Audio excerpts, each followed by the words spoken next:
we will now look at some simple classification of systems.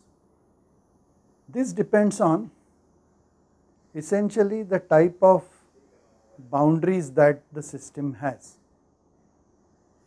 the behavior of boundaries. In particular, what are the interactions which are possible across the boundaries?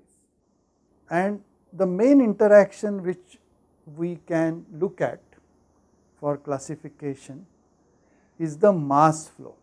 For example, let us consider movement of mass across system boundaries.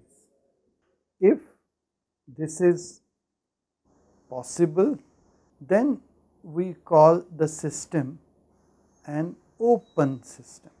However, if the flow of mass or movement of mass is not possible or is prevented, then we call the system a closed system. This is the basic classification of thermodynamic system. It depends on the type of boundaries that it has. If a system has a part of the boundary at least across which mass can flow in and flow out, we will call it an open system. If mass flow is not possible or is prevented by some technique, then we will call it a closed system. Take for example again this water bottle. Now if it is sealed and the cap of the bottle is closed tight so that it is leak proof, then we say that if my system is whatever is contained in the bottle, air and water, boundaries are the inner surfaces of the bottle, then it is a closed system. No mass can come in, no mass can go out. However, it is possible that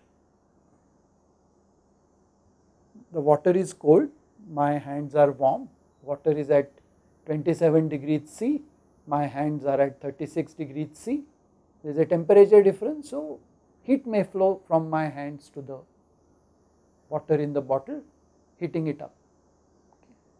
That is an energy transaction. We will study these in detail later.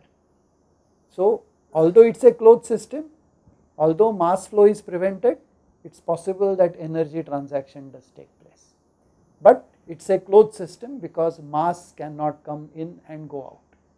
However, if a part of the boundary is open like this and water can come in or go out, I can drink water out of it,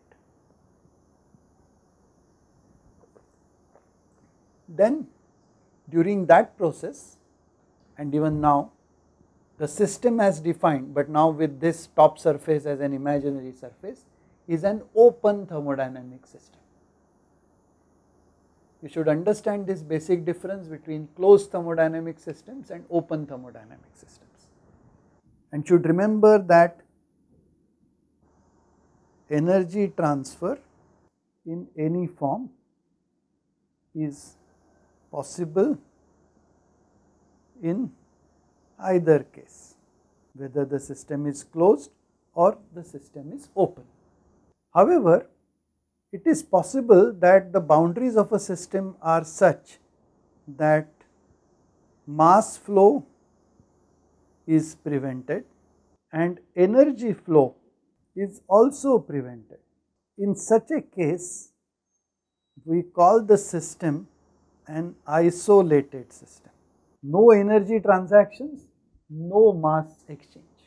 Closed systems are important because they are simple to study.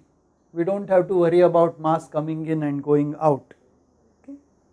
The laws of thermodynamics will be derived and we will study them for closed systems, and then we will transform them so that they are applicable to open systems.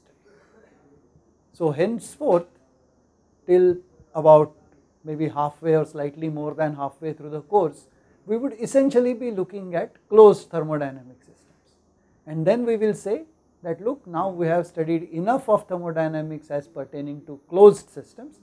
Let us now look at open systems and convert these laws into appropriate forms applicable to open thermodynamic systems.